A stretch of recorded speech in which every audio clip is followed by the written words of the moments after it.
Bonjour, je m'appelle Coralie, j'ai 28 ans et je suis aspirante humoriste. Et aujourd'hui, je me demande, qu'est-ce que le privilège blanc?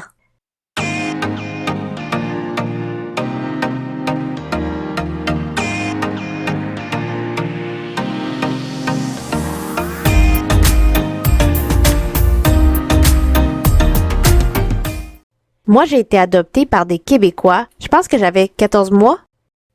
J'ai senti que j'étais différente des autres, non pas à cause de la couleur de ma peau, mais à cause de la forme de mes yeux. Quand j'étais petite, je me souviens pas avoir été victime de racisme. Des fois, je me demande si j'avais eu la peau noire. Est-ce que j'aurais été plus suspectée?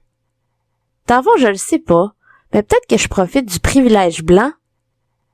D'après l'humoriste Gariana Jean-Louis, la première et la seule femme noire à être diplômée à l'École nationale de l'humour, le privilège blanc, c'est les avantages que t'as en étant blanc.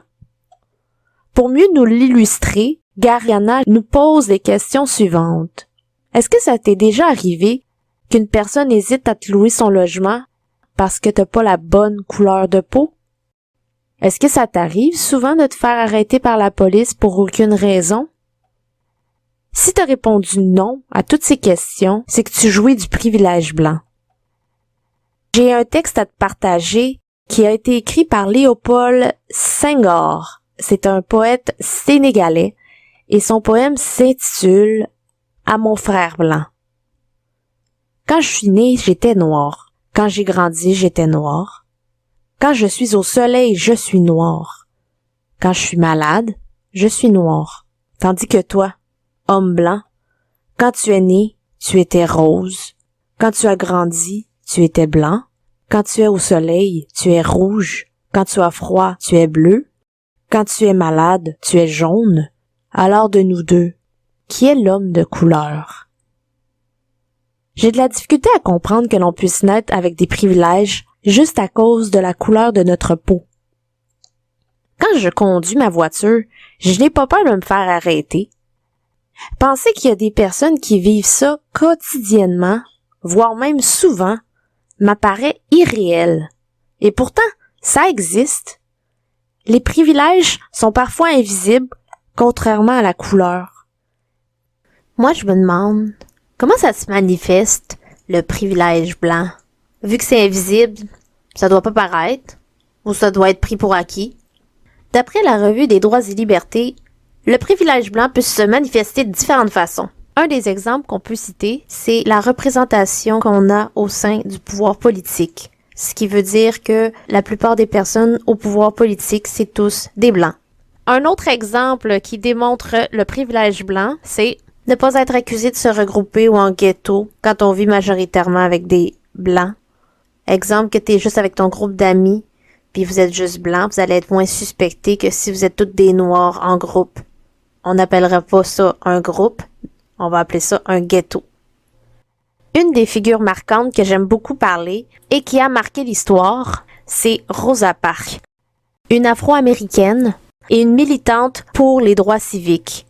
Dans une époque où la ségrégation raciale était très présente, c'est-à-dire dans les années 1955, Rosa Parks a été la première personne, femme noire, dans un autobus de blancs, à refuser de céder sa place à un blanc.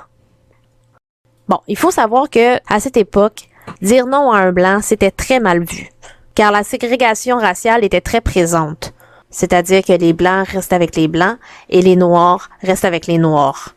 Arrêtée par la police et condamnée à une amende, Rosa Parks fait appel à son jugement et devient l'égérie d'un mouvement national de défense des droits civiques. Un jeune pasteur noir, nommé Martin Luther King, a alors lancé une campagne de protestation et de boycottage contre la société de transport qui a duré 381 jours. Le 13 novembre 1956, la Cour suprême des États-Unis a cassé les lois ségrégationnistes de Montgomery. Rosa Parks devient alors le symbole de la rébellion. J'admire le fait qu'elle a été capable de tenir tête à un système d'autorité qui était très présent à ce temps-là. Je me demande à quoi elle a pensé quand elle a dit non. Dans son autobiographie, Rosa Parks écrit que la raison pour laquelle elle a refusé de céder sa place, c'était parce qu'elle était fatiguée de céder. Je te parle de privilège blanc, je te parle de Rosa Parks. Là, il y a une raison. C'est que ma prochaine invitée, c'est une personne qui a vraiment à cœur le droit civique des Noirs. Elle se bat continuellement pour démontrer ou illustrer le privilège blanc. Je trouve ça admirable parce qu'elle travaille vraiment beaucoup à éduquer les autres et même à les informer.